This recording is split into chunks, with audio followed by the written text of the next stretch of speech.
Hi, my name is Tyree Simon. This is the sideline on from YC Radio YouTube channel. Usually we cover, basketball and some pop culture, but today I've got some free time and I want to cover MMA and a little bit of boxing as well. Today I have a special guest, my friend, my brother from another mother, Elijah. How you How doing, you Elijah? doing? My name's Elijah Jones, sports enthusiast, mostly on UFC and boxing. What a great night last night. We had some upsets, but definitely game to talk about them. And yeah, let's start with the UFC Stockholm, right? UFC Stockholm, great card, truly a great card. Also, even better that it came on at 1 p.m. in the afternoon in the US. Even better. How refreshing is that you actually get to see a UFC card early, get it done with basically at 5 o'clock? Man, I can't even tell you the late nights of watching UFC at 1 in the morning. Don't get me wrong, always going to be a fan, but goddamn, waking up is hard the next day. But 1 p.m. and ending at 5, perfect to me. I have no complaints. Let me ask you this, Elijah. How have you been thinking about this ESPN era of UFC? I think it is one of the. I think it's a golden age of UFC. I think you're going to see this change. You're going to see a change. And tell hello, what's up? You see this change and this shift in terms of what UFC is able to bring to the table and what UFC is able to do for the world of mixed martial arts. You no longer. Don't get me wrong. The pay-per-views paying for them each by piece was great, but they were $70 a pop with this new UFC deal on ESPN. I'm thinking they're trying to retain those old fans who love the sport, as well as reach out to new people. So, in my opinion, I'm fine with it. I like it. Works for me. Yeah, and the biggest change is the fact that now you get cars coming on, 1 o'clock. You had some of them coming on in the Fox era too, but a lot now you got cars coming on a lot earlier and ending a lot earlier too. That's true. But we also with this new ESPN deal, I feel like they're able to do a lot more in terms of international fight nights too. I don't know if you can. I mean, on Fox they did have some international fights, and that was fine. But with this new ESPN deal, like I'm saying, they're able to get to a lot more places as opposed to with Fox. I don't know if that was maybe a contractual issue or anything like that, but I feel like we're going to see throughout the next year, or a few years with UFC, we're going to see a lot more international fight nights. Which again, starting at 1 or starting at 12. Yeah. Starting at 8, I don't even give a damn. Starting at 8 o'clock, I'm fine with that. I'm more than fine with that.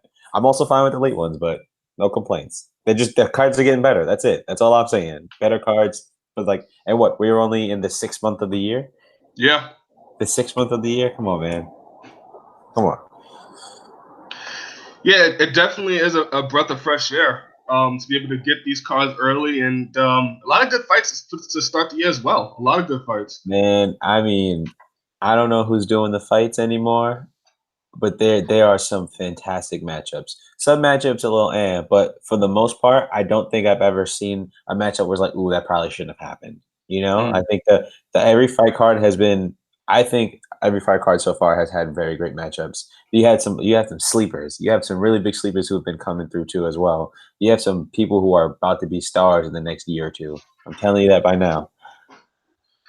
So let's look at the main event. Anthony Mhm. Smith beats Alexander Gustafsson in the round 4 by rear naked choke.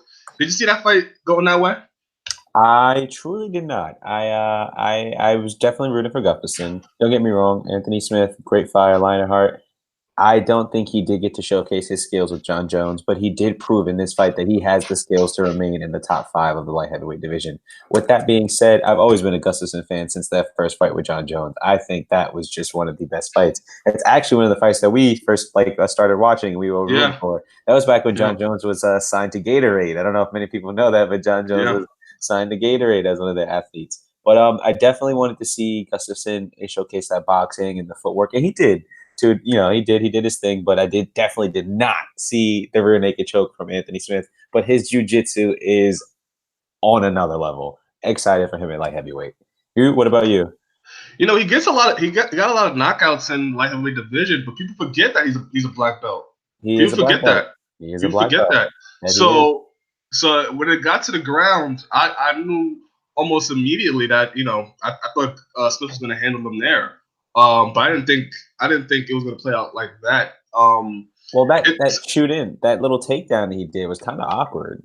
It's almost as if Anthony Smith saw it coming, or just he didn't get to actually hook the neck and take the leg at the same time. It just like Anthony moved out the way at the last moment and was able to get the underhooks, bring him over. Yeah, I think part of that is the body kick that Gustafsson hit earlier, and he was able to take down Anthony Smith. I think from there he thought, okay, it's maybe easier to take Anthony Smith down than to stand up with him. But I think that was a mistake by Gustafsson not capitalizing on that body kick, which hurt Anthony Smith. I agree. I think a lot more could have been done to the body. Gustafsson's done phenomenal in clinches before. He's not always a clinch guy. He's always been someone who's been able to stick and land the jab or stick and land a hook. I did truly think Gustafsson was going to beat him, but Anthony Smith's got the heart and he's got the talent. Not to take away from Gustafsson. Gustafsson's the man. You know, he's the only one. He's one of the only men who put John Thorne through hell. Yeah, I honestly thought Gustafsson looked good. He looked good in the. I think he looked good too. Rounds. He did. Yeah. He brought it up in the later, and what I believe it's round 3 is when you start to see Gustafsson turn up and start landing these hits. So I was curious as to see what happened in the 4th round. I kind of want to hear him maybe either go on Joe Rogan or go on some type of podcast and talk about what his kind of mindset was when it gets to the ground. Because I think John Jones highlighted that when he said that if you can keep Gustafsson down, that's kind of where his issue lies when it comes to the ground game. So I was interested to see that. Yeah, with me, I think in the 3rd round, it felt like Gustafsson was kind of building himself up and getting the flow of things in the first 2 rounds. Smith clearly won those first 2 rounds to me. And then those were close rounds. Those were close rounds. I agree with that 100%. And in the 3rd round, Gustafsson came back. He got more loose. His hands got looser. He started hitting Smith a little bit more. He was able to get the takedown, the body kick that led to the takedown. He looked good. He did look good. I don't agree with him hanging it up, but I also can't tell an athlete what to do. And if he feels like he doesn't want to do it anymore, he doesn't have that burning edge, it's totally up to him. But I think that 3rd round showed that he can still hang. I just think it was unfortunate with the 4th round where he got submitted. That was it. Yeah, and people that wanted to look at this matchup, before weeks prior to being announced, Gustafsson said on the Luke Thomas show, the MMA Hour, that if he couldn't beat Anthony Smith, then he didn't think he'd stay around anymore. I think that's a testament to how people view Anthony Smith, because Anthony Smith is no fucking joke. Yeah, that man is, you don't take that man easy. That is not an easy fight for anyone. And with this win, I'm curious to see whether or not with Rockhold, if he wins, who is he fighting? It's not Mirza Serkinov, is it? I believe, if I could be wrong, I think it's John. It's another guy. It's another guy who actually fought Johnny Walker. I think it's Juan or John. Look it up now. I am too. Go ahead. You're pretty much better at Google than I am. Again, this is the UFC Stockholm review show with me, myself, Tyree Simon, and Elijah Jones. Yo. This is his fighting. Yeah, Jan Blachowicz. Jan Blachowicz. Okay, I figured that much. Very strong fighter. Very, very, very good guy. Very good guy. Stand up is pretty good. Really good on the ground. Is able to land hits. He's no slouch. He's no slouch. Interested in that fight. I'm interested in that. I think that Luke Rockhold versus Anthony Smith fight, that'll be a great fight for light heavyweight division. I say either that's the headline. That's a 5-round fight for the headline of a fight night, or throw it on a pay-per-view. Wouldn't hurt. Yeah, it wouldn't hurt at all. I think that fight has a backstory to it. They both seem to want that fight against each other. I think Smith more than the Rockhold. And I think that would be a great fight on a main event card on, God knows ESPN, the regular channel ESPN needs a big fight. That's true, but what's also been, and we've talked about this in the past, is that you have so many fights that are possible that putting all these fights on a pay-per-view sometimes isn't good, because then you have all these great fights and no fights on a fight night on ESPN. So I think now that we're kind of speaking of it again, I think this should be a fight night. Don't get me wrong, both are a huge draw, but this is a fight night card, and that's because you can build the next contender here. Yeah. win or lose, you have Rockhold, who, if he wins, now we know Rockhold at 205 is the force that may be able to disrupt John Jones. Or we know that Anthony Smith is the problem that we always knew, and that ain't nobody beating him but John Jones, which is the case of the light heavyweight division. Yeah, pretty much. Pretty much. That's great. As you said, John Jones, that man's gifted. There's no other way to say it. So Smith wins by rear naked choke. He's gonna move on. He's probably gonna beat. He reminds everybody that he's still in title contention. Yes, he is. But speaking on Gustafsson, what do you think about the retirement? Do you think he maybe should stick around a little bit longer? Do you think it was the right choice? I mean, he had a run. He had a great run. Great Honestly, run. this is it. He's been at the top to get to a title shot, never really got it. He's had, a couple of losses, but he lost to probably one of the best people in the light heavyweight division. He lost to two of the arguably the greatest UFC fighters of all time, Daniel Cormier and John Jones, and one of the best hitters of all time, Anthony Johnson, and Stockholm. Remember that? Oh my God, I think Stockholm. See, that's the thing. Yeah, I remember that. I remember that card. We talked about that. Yeah, I thought Gustafsson was going to take him down and beat him, but we also got a surprise in the first round. So, anywho. No, I think that with this being done, I do remember that he was talking on the show. He said, if I can't beat Anthony Smith, I have to reevaluate, or I don't have it in me. And maybe this is the athlete's mentality. Yeah. I, as a fan, truly think that Gustafsson has the tools to get it done. I just need him to be mentally in the game again. He needs to mentally be in the game again. And if he can't do that, I think he should take a break off and really evaluate what he wants to do. This also depends on if this is his last fight in the UFC on his contract. Because if that's his last fight, go enjoy your family, do your thing. But if you have 1 to 2 more fights, I suggest that either you really take the time off to think about it, or, like you said last night, end it. Because there's no. I mean, as a fight fan, you've done more than enough, Alexander Gustafsson, more than enough. So. I think that man. When I play with him in UFC 3, I'm thrashing people. So I'm okay. I'm okay with him. I'm okay with him if this is his last fight.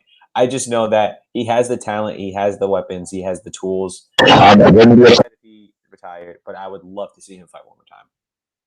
No, people forget it was him and John Jones in that first EA Sports UFC game. That was pretty big. That was pretty big. Let me tell you something. Revolutionary. Both of them on the cover, when they announced that, both of them on the cover from that fight that we watched. What was that? 2012, 2013, or 2011? It was one of them. I think maybe 2012.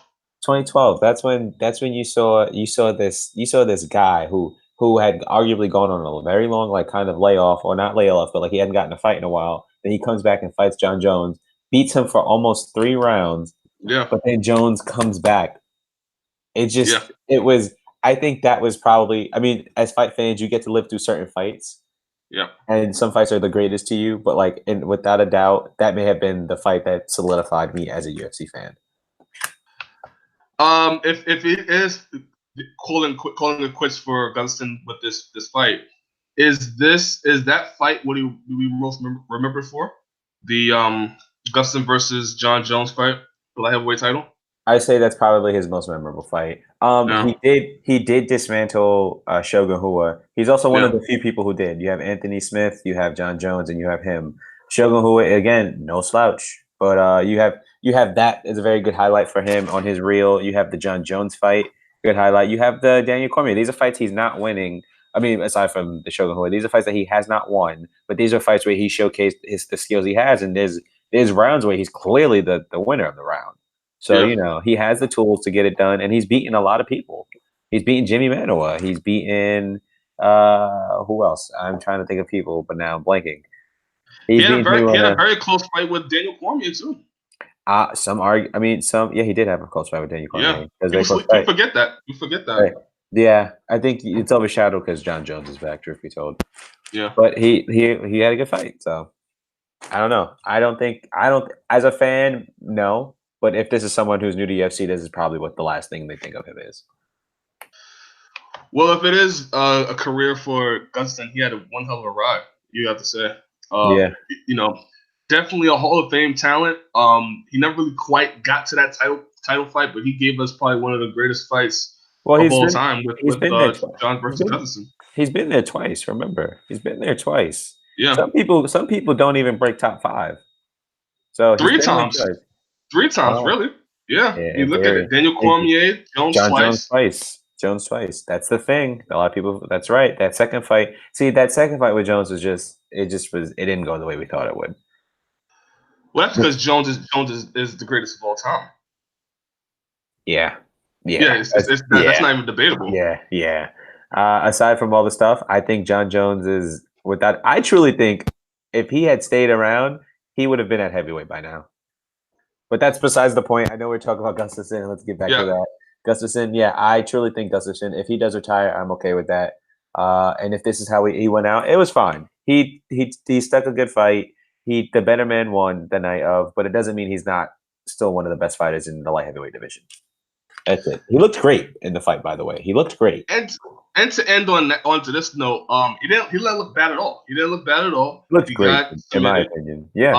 But It happens. if he goes to career, that's a fine.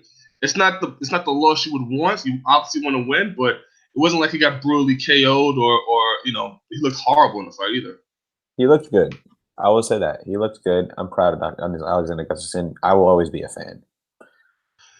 Keeping with the light heavyweight division, you had Jimmy Manuwa get slept by Alexander. I'm not gonna mess up his name, but Alexander let me tell by you something. head kick. Let me tell you something. Alexander Rakic. I don't know That may work. That may work. Rakic. That man threw one of the. It's interesting, right? Because that combination doesn't seem like it's like that big, but if you see the setup, Yeah. get him to go the way you want him to go in order to land that head kick. It's not the start of the combo; it's where that combo ends. Perfectly timed. Perfectly timed. I've watched that highlight 3 times already. Yeah, it's definitely impressive. one of the definitely one of the knockouts of the night. I still think that Leonardo Santos had the best knockout of the night against Stevie Ray. Well, also shout out to him because he also ran around the stadium. He got out the cage and ran. I thought that was kind of funny. Hope he doesn't get fined for that. The first time I've seen that since Jose Aldo. Oh yeah, in Jose Brazil, Aldo remember? did that a lot. Yeah, but that was that Jose Aldo. Oof. I'm sorry, I do apologize, but I just rewatched the highlight again, and it was nasty. It was nasty. Starts with the combination of the uppercut to the left, and I believe the kick surely followed right after that. I'm not looking at, but I think Jimmy Manuwa was faded back, and he caught him with the head kick. He caught him. He tried to start with the lead and uppercut, and then takes the right step forward, plants, throws the left kick, and not in a very awkward style, just in a way that which you can get caught. Very technical. Very, and these are combinations that I'm sure he's practiced a million times in the gym. And these are probably one of the basic combinations of maybe even kickboxing or MMA, but that was a beautifully timed combination. I think we have new blood, and you know who I would like to see him fight? Ooh. This may be a push, but I'd like to see this man fight Dominic Reyes. See, I was leaning more towards Corey Anderson. Corey Anderson's looking for an opponent, and Corey Anderson is one of those fighters that he just needs one of those impressive wins, or he needs to fight against somebody that makes him look good in order to be looked at a title contender. Maybe I think this would be a great fight for him. For Anderson to fight Dominic Reyes, 100%. I agree. But I'm saying Corey Anderson. Corey Anderson fight Dominic Reyes, or Corey Anderson fight this guy? This guy. Well, I think this guy is a little bit newer. I mean, he did fight a top 10 contender. Yeah, you're already pushed in there right now. Yeah, he's it.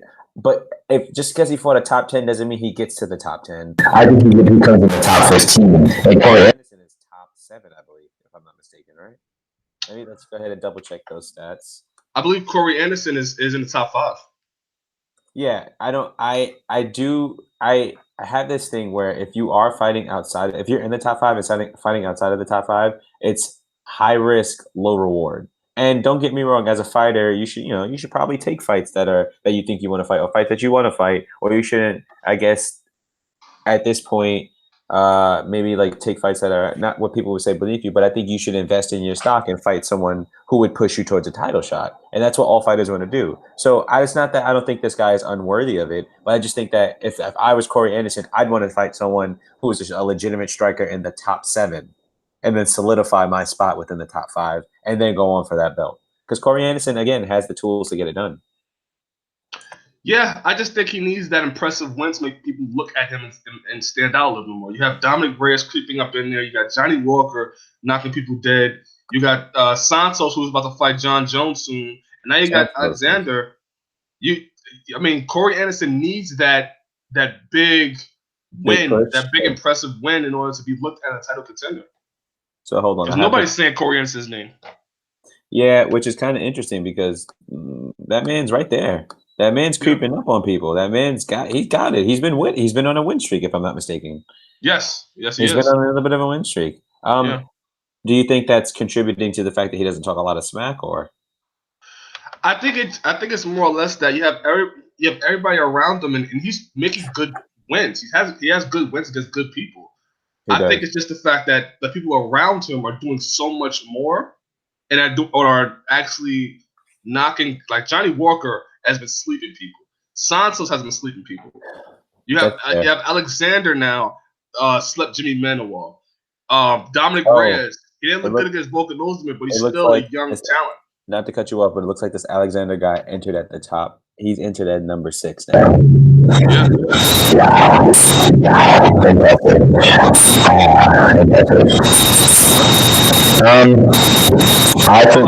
I think your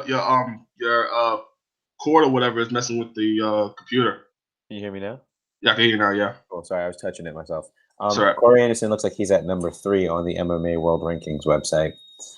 I think now that I see this ranking, now that I know where that guy is at, I wouldn't be upset with it if they fought. I also wouldn't be upset with the matchup of Dominic Reyes versus Anthony Smith or Glover Teixeira versus Anthony Smith.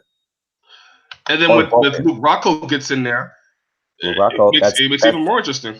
That's 3 fights you can make, and now you also have Ozdemir, who lost Ilir Latifi. You may need to fight too. He trained. He's probably in shape and probably uninjured, and he can fight in another month or so. So let me ask you this, right? What do you think John Jones should do? Do you think John Jones should move up to the heavyweight division, or do you think it's more impressive if he stays at light heavyweight and let's say he fights all these guys and beats all these guys? Is that more impressive than going up to heavyweight against bigger people?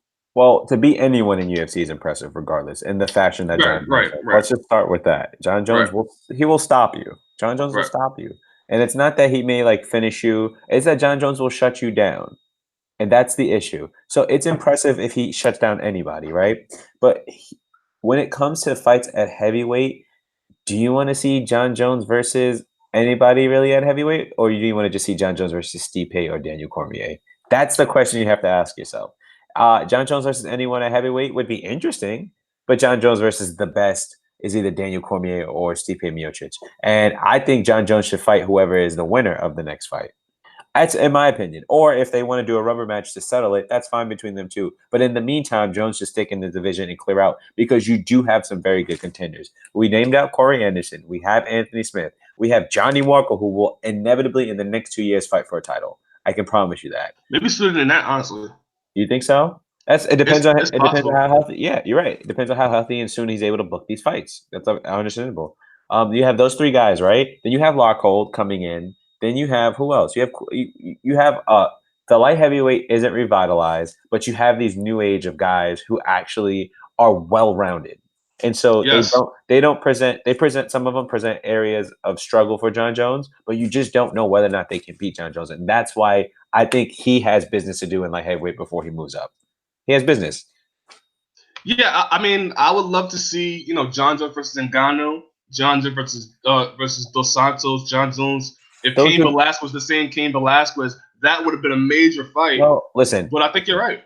Cain Velasquez is still good. He's still good.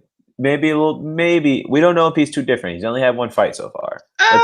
Let's give him the benefit of the doubt. Let's give him the benefit of the doubt. He had 1 fight so far. I think he can do it. He wasn't good. But that last fight wasn't great. But he also fought one of the hardest hitters in UFC history. So true. great. I don't know if I could take a punch from him.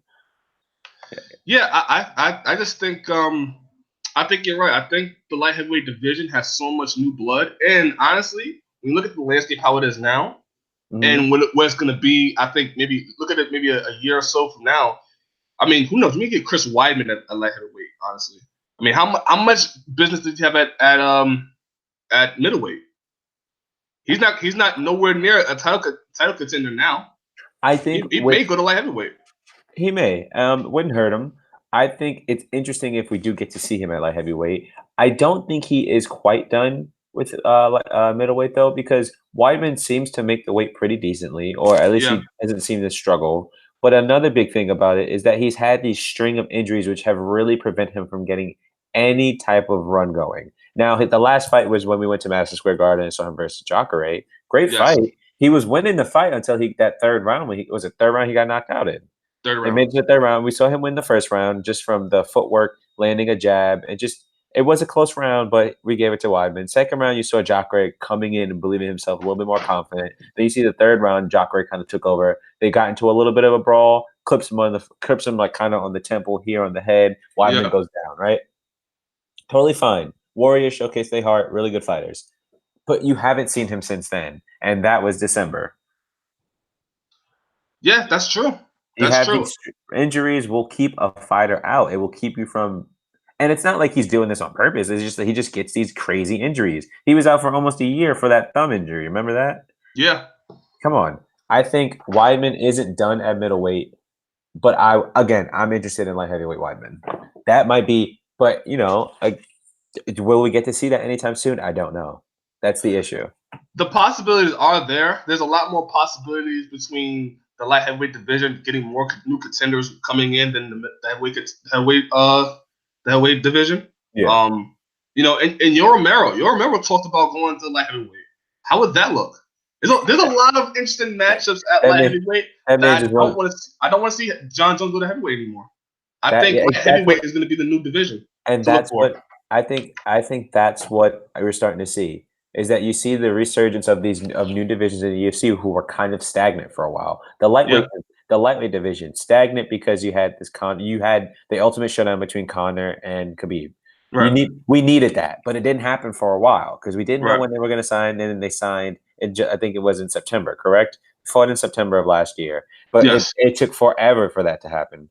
But yeah, now we have an interim title by one of my favorites, Dustin Poirier.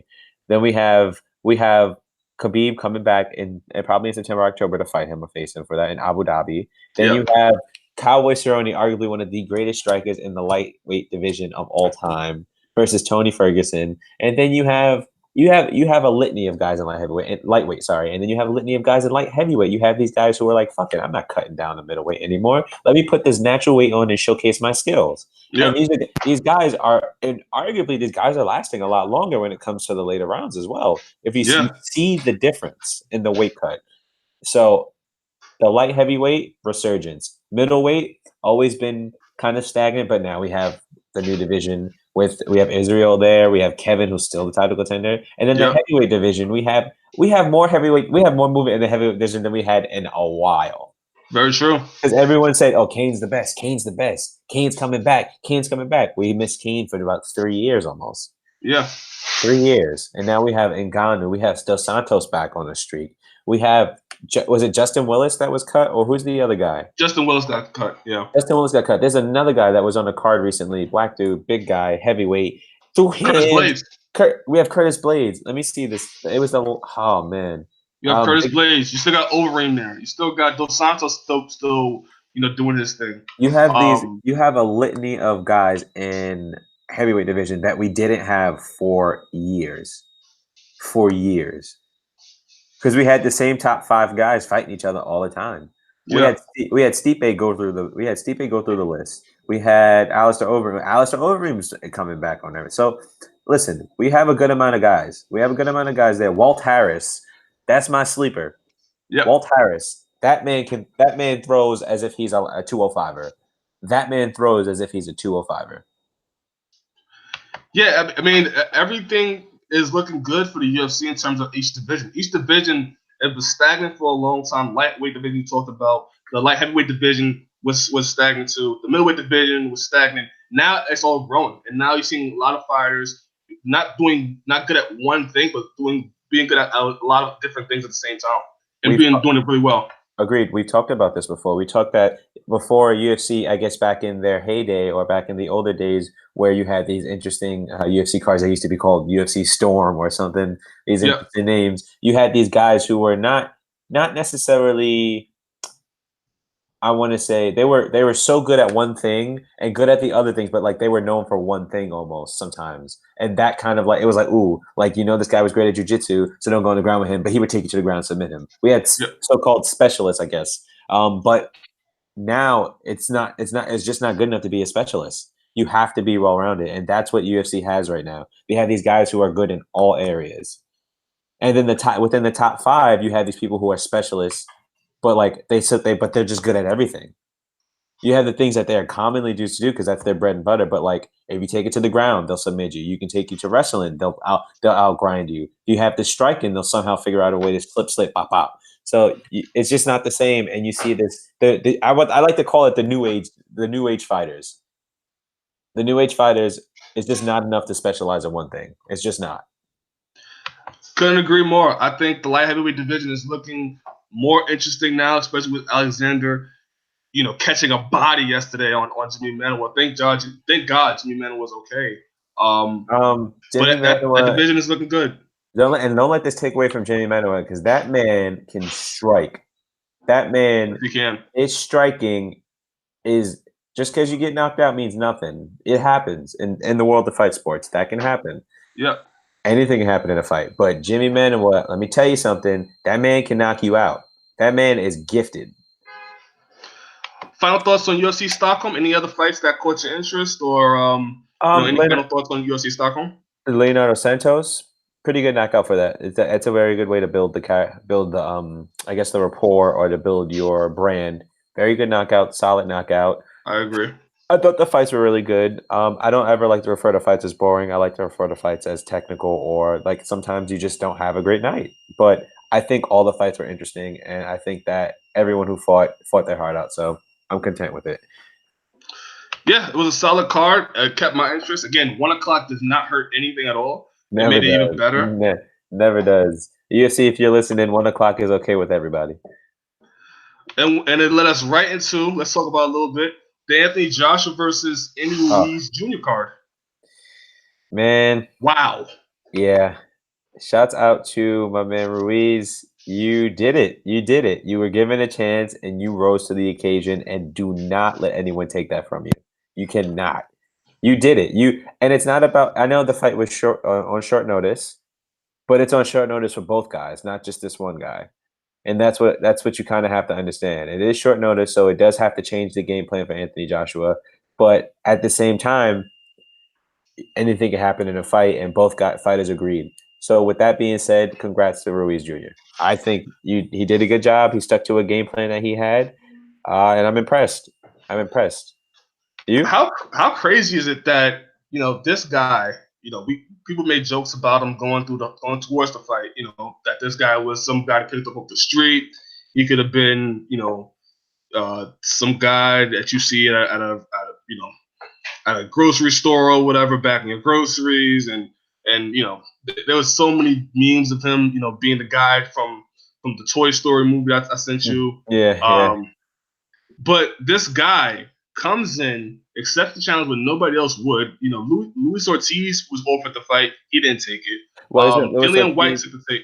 Didn't Luis Ortiz want to fight Deontay Wilder again? No, so Luis Ortiz was offered the Anthony Joshua fight, and he turned it down. Dillian White was offered the fight as well, didn't take it.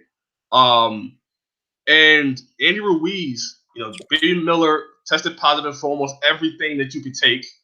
Not a good look. Not a good look. But again, he's a good fighter, and I hope that this doesn't hurt his career too much.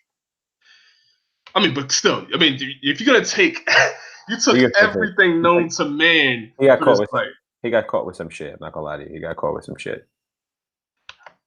He may have got caught with horse tranquilizers. You don't know. We don't know. We don't know. Juice to the gills like Brock Lesnar. Juice to the gills. Andy Ruiz comes in Don't beat short me up. notice. Don't beat me up, Brock. There you go. Andy Ruiz comes in on short notice. Again, he didn't have a training camp for Anthony Joshua either. No. And he still came out and knocked him down. About 4 times in the fight. I think what was impressive was that he made the height advantage work for him. Yes. He terrorized that body. Yeah. He terrorized the body. And it wasn't like he was throwing Tyson hooks. He was just hit the body. It was hit the body, catch him, make him cover up that body. As soon as you cover up your body, I'm hitting you at the dome. That's it. Great game I want to plan. ask you this. Does this hurt the stock of Anthony Joshua? I think it hurts the stock of any undefeated young fighter. It'll hurt anybody who's undefeated. If your brand is based on being undefeated, this hurts that in some type of way. With that being said, though, Anthony Joshua is a phenomenal champion. I think it doesn't hurt his stock too much. It does hurt him in some ways because now it's like, is the game plan? It more hurts him on the side of the fighters as opposed to the business. The business will always still be there. I'm going to be honest with you. He's 100% a fighter. He's from international waters. They do really good business over there. We do business here. He'll come over here and fight again. That's not the issue. The issue is now, is there a blueprint on beating Joshua? And that's the question. I think there is. I think I gotta credit Boxing Kingdom, their Twitter account. They post news on boxing and they cover boxing. They've done very good. They talked about a little bit of Joshua being hurt on the inside. Like whenever a fighter gets on the inside with Joshua, he seems to have his problems. That's what Andy Ruiz did. Andy Ruiz with Ruiz. He countered Joshua whenever he would throw something. He would counter on the inside, and Joshua would throw one strike, and Ruiz would throw 2 or 3 strikes. You know what's interesting? Before the fight, he commented that Anthony Joshua fights like a robot. It's very interesting, but I think he's a little bit more fluid than they give him credit for. I just am interested to see if they run it back. I think they should, but that's not always the case when it comes to the fight game. No, 100%. You have no choice but to run it back. I mean, Anthony Joshua can't face Deontay Wilder. You can't face Tyson Fury. The question is, did he lose all his belts or just one? I believe all. I believe he lost all 4 of his belts. Is that how that works? I feel like I don't know. I gotta research that. I feel like they fought for one belt. I don't know. But if he lost no, he lost all 4. He lost all 4 of his belts. I don't know if that's everything that he had, but I'm pretty sure that was everything. I don't fact check me, but I mean, it's a huge win for Ruiz Jr. And it does hurt. It does hurt it from this aspect. The Deontay Wilder and Anthony Joshua fight, you could have built it as 2 fighters that look dominant, that you can't see a single flaw in either one of them. It's going to be a great fight. 2 titans clashing against each other. That is one of the best way to build it. Yeah, exactly. Now with Ruiz winning, even if Joshua got it back, the invincibility is not there anymore. So you're not seeing 2 titans clash anymore. Here's the thing: it's one thing to get the titles back. It's how you get the title back. Those are 2 different things. We have to keep that in mind because what we could see is one of the best trilogies to ever go down. We have John Ruiz. Is John Ruiz right? I think it's Andy. Oh, Andy. I do apologize, champ. I do apologize. I'll get it right. Ruiz Jr. So let's label him as. We could arguably get one of the greatest fight trilogies of all time because we could run this back, have Joshua win, and get a rubber fight, which settles that. Or we don't get this fight ever again and that's the only other solution. But I think that if we have a very well prepared Joshua and we have very well prepared Ruiz Jr., I'm 100% interested in that fight. 100% interested in that fight, and the winner of that can maybe go on and face the winner of the Tyson Fury versus Deontay Wilder. But I don't think this fight hurts him because again exposes. 100% it hurts him. So exposes the weakness, but again, it hurts him on the fighter side. It doesn't really hurt his business. Doesn't hurt his brand. The thing about fighting or fight sports is that. The money can always be there. It's the fights. The fights are what count. You have to be able to fight and win in order to build the brand. And he lost, and he was undefeated, which does hurts his record that he's not. He's this fighter that is young and upcoming, not upcoming, but young and established and undefeated. But now you go back to the drawing board, you figure out where you have to cover up, and then you just make the moves from there. See, I disagree with that a little bit because this was Anthony Joshua's introduction to the U.S. market. You know, Okay. he went to this is his first time, fighting on U.S. soil. Fighting, well, I think it's the first time First fighting on time. U.S. Very soil. first time fighting in Madison Square Fighting Garden. fighting in Madison Square Garden at that, That's fine. and then you get dropped by a guy that was last minute replacement that people ridiculed, and I think that hurts as well. That people ridiculed this guy and said this guy don't deserve to be here. He could be bagging my groceries. Yeah. He doesn't he's some Joe off the street, and he came in and beat Anthony Joshua. People forget that Andy Ruiz Jr. Has an impressive record. He only lost to Joseph Parker by Well, a decision. yeah, it's true. Yeah, it's the only loss on his record. Here's the Yeah, thing, though. I don't disagree with you that where you have the people talking saying he beats the guy who probably just got off the couch or something like that. yeah. But you see this story in the fight game so many times, and again, in a fight, anything truly can happen. And he knew that when he signed it, and so did Andy. So at the end of the day, between the fighters, it may hurt in terms of moving forward for fights of that. If you're going to fight Anthony Joshua, you know how to prepare for him. Yeah. But in terms of his brand, sure, we could say that this hurts him because he's no longer undefeated and this is his first fight in the US and he lost. But this man is still one of the biggest boxing stars overseas. And you got to understand that although the US is great and our reach is great, international waters reach is probably a lot further than ours. We have influence, and that's a big thing. Don't get me wrong, we have influence around the world, but the international seas in the UK, Joshua is arguably one of the biggest athletes of all time. Arguably. Yeah, I just think that this was, a great You could opportunity for not him to to be cut a you big off. star in America. I agree. This is in the US. I agree what you're saying. In the US, that may limit him. And that may have people to say he can't get it done in the US, but he can beat the people over there. I agree with that. I don't Yeah. disagree. I don't disagree with that bad like that kind of thinking. However, this is his first fight he's lost in how long? And he's fought some killers over there. He fought one of the greatest fighters, one of the greatest heavyweights of all time in Yes, he Klitschko. did. Yes, he did. And how many people were able to beat Klitschko besides Tyson Fury? Very true. Very true. I agree. Klitschko, man, that was the dude. But Tyson Fury is the dude, and Joshua beat the dude as well. So fighting math never makes sense. We always talk about that. Fighting math never makes sense. Yep. But it is what it is. I think Joshua, great champ, former champ. Now go back to. I don't think anything was wrong. I just think he got pieced up. Now you go to the drawing board, fill in those little bit of holes, and come back strong. So let me ask you this. Let me close. Let's close out on this. 2 questions. One, does watching this fight make you rethink who would win between Wilder and Joshua? That's the first question. Yeah.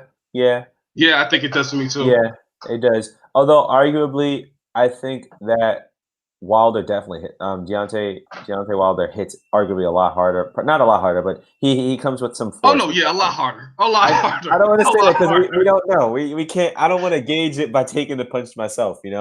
I will say this though. I think the recovery is where Joshua was unable. Like it's not enough to just get hit. You got to be able to recover too, and that's where Joshua wasn't able to capitalize on the recovery. And that's not always able to happen if you take a hit to the head. So with that being said, if a clean hit lands from Deontay Wilder, my question is what happens? That's my only question. But then again, those guys are similar in stature, and does it happen? Does it not happen? Questions. What do you say? I think that fight is a lot less. For me, it's a lot less intriguing than honestly a Tyson Fury and Anthony Joshua fight because I think from a technical standpoint that would be an interesting fight to see Tyson Fury and Anthony Joshua go out a little bit. I think the Deontay Wilder fight will be a lot different. I think it'll be.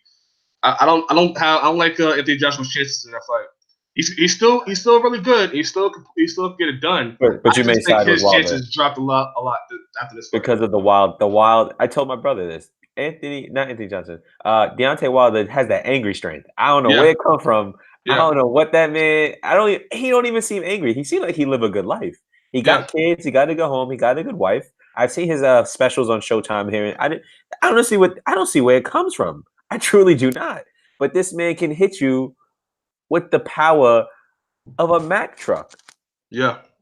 He can hit you with the power of a Mack truck, and that is beyond impressive. Beyond impressive. Well, that begs the question. This is my second question. Please right to it. Anthony Joshua and his demeanor after the knockdown in the 7th round, not moving forward. Was that a good call? Yes, by the referee. That's one. And Great then call. part two to that, does that I want to say does it make well, I guess it's a great question to ask. Does that make Anthony Joshua look a little different?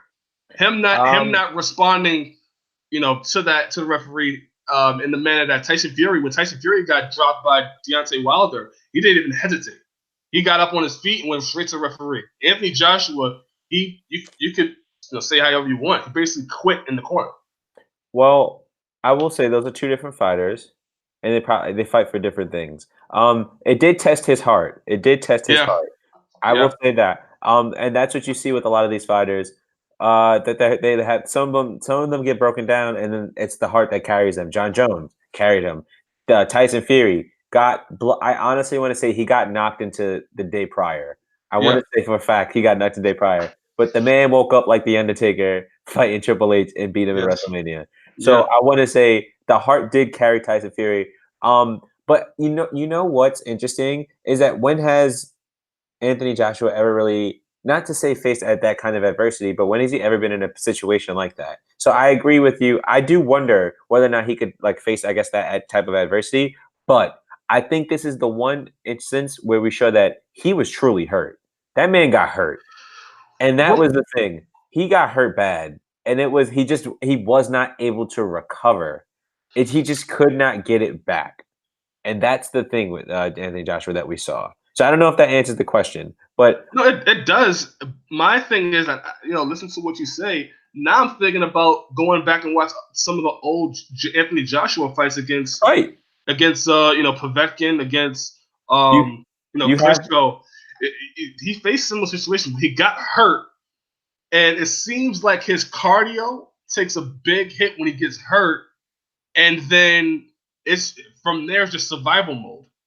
and There's something to that. this is the point I'm trying to get at is that Yeah, he is a great fighter because his right. control, his pace of the fight, and what we saw with this Andy Ruiz Jr. fight was that he had lost that and was never Yeah. able to get it back. Now, Yes. I think Yes. the most impressive thing about Joshua is that he can control the fight and dictate where the fight goes, millisecond by millisecond. And it's not that it's like he's covering up. He gets stumbled, but he's able to get back. It's if he's not able to recover, what happens next?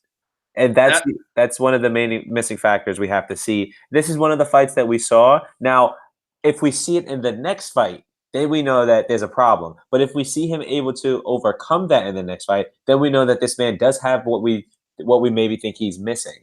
yeah. He has it. I don't. It's not about whether or not he's missing this heart because this man has the heart. But I do think he maybe on some level he was hurt.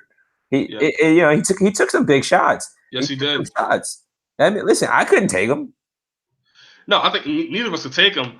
I think I think one of the things you could see in that fight is him throwing one not throwing combos, just throwing one jab, Yeah, one jab, and Ruiz countering with 2 or 3 shots on the inside. I think he's that's one of the cooking. biggest problems that Anthony Joshua has, the fact that he just throws, one shot or 2 shots at a time. Well, I mean, if you have an opponent that can throw combinations, especially on the inside of Joshua, especially being that long fighter, you go on the inside, being a small fighter, and land going upwards. I think it causes a problem for Joshua. I think maybe Ruiz may be a bad matchup for Joshua because of the disadvantage between the height and the fact that Ruiz is a great counter fighter. I think that that's a very good a point to make. I don't disagree with that. I Yeah, think I think if it's the second fight, goes much differently.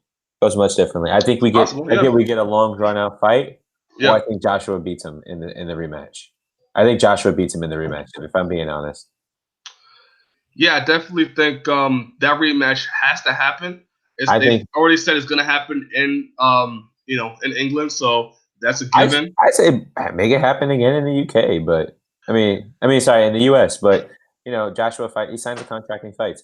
I think there should be some adjustments made. The jab. I think the jab should probably the jab is Anthony Joshua's one of his best weapons, arguably. He's a big boy. Yeah. He's got a Yeah. solid frame. The jab is strong, and he's throwing. He's not tiring himself out with the jab. They're not little pity pats all the time. They're pats. But he's throwing stiff jabs as well, and that's where he gets his opponents. His stiff jab is arguably very great. I think what I want to see in the next fight is I do want to see more uppercuts, and I Yeah. do want to see, if possible, a little more angles being cut. A little more. He has the footwork. We know he can get it done. I want to see a little bit more from Joshua, or maybe not the slips. I just the body. The body was the biggest thing. His body Yeah. got ripped, and it wasn't like we were going to see. It was if Andy Ruiz didn't catch him at the top, I think he could have caught him with a liver shot. Yeah. One thing I will say I want to see this fight happen in California. I think if with Ruiz winning this fight, if you're Anthony Joshua, for me, it makes a little bit more sense to have it in California, a big, Hispanic background. Yeah. And then you capitalize on having Anthony Joshua go into stay in United States soil against a guy that's now viewed as the Mexican Rocky Balboa. It makes a great story instead of doing it back in the UK. Yeah, agreed. I think Joshua should move. He should start moving some of his fights to the US. Absolutely. I don't disagree with that. I think either Vegas or California. Either or. They're close. They're neighbors. Why not? Absolutely. Any final thoughts on UFC Stockholm or Anthony Joshua and Ruiz? No. Anthony Smith, congrats. Great win, man. Great win. Very impressive.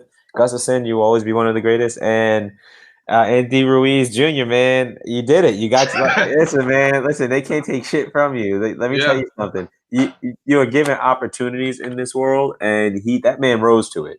That man got the opportunity. He got the time to do it. He put the hard work in, and you see the results. That's just it. Couldn't agree more. First Mexican-born, a Mexican. I'm going to see if I forget my right words here. First heavyweight boxing champion from Mexican descent. Hey, man, let's get this progressive era moving, man. We need more people of color, man. That's it. That's all. That's it.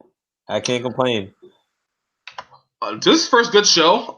We haven't did a review show in a long time. Couple of hitches there. We did this on a little bit of last minute notice. UFC Chicago next week. Want to cover that one too? I just love UFC, man. I just fucking love. Dana, man, sign me, man. I just want to I want to commentate, man. UFC is just great. I truly want to say they found something when they made UFC. I think some people knew what they had, but this UFC is just it's arguably one of my favorite sports of all time. I don't see another sport being better than this to me. So I'll take that as a yes. We're going to cover. Let's do it. There we go. All right. So next week we will cover UFC. I think it's 238. Am I right? I believe so. I'm going to go to the Google, and you know me. I forgot which one was Jessica Andrade and Namajunas. I forgot which one that was. We have Henry Cejudo fighting for the bantamweight title against Sergio Moray? No. Yes. Sergio? Is it first name Sergio? I believe so. Is it? Let me just go to the official Wikipedia. Nothing on Wikipedia could ever be wrong.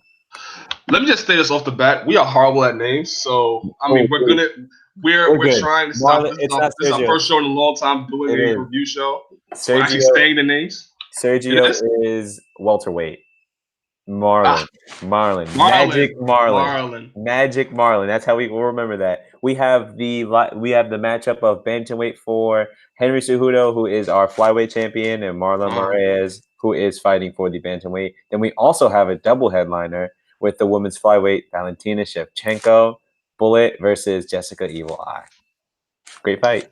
And then on that card, I believe you have Tony Ferguson versus Cowboy, and that's the same card, right? UFC, y'all are giving it. Y'all are giving it. Y'all don't understand. Y'all are giving it. And we have Peter Yan versus Jimmy Rivera, sleeper. We have that karate and mean boxing style versus an aggressive I mean, this man pushes forward. Yeah. Peter Yan, he will fight for the title soon too. Yeah, that card is looking pretty good. I will order it on ESPN Plus like Agreed. everybody else will. I'm sure nobody else will go on, let's say, an illegal website and download or watch this fight. Making a nod there. Making a All right, Elijah, thank you for coming on here. Glad I to be here. appreciate you hopping on here. This is last minute notice. We decided to do this, on the fly, and I think we did a good job. Little things Thank got you. work on, but no, not bad for a first job. Cool. Take care, man. All right, signing off. My name is Tyree Simon, working with Elijah Jones. Gang. This is Sideline, the YouTube channel. Check back here for more. Next week, we're going to cover UFC 238, right? Yes, we will. 238. Have a good day, guys.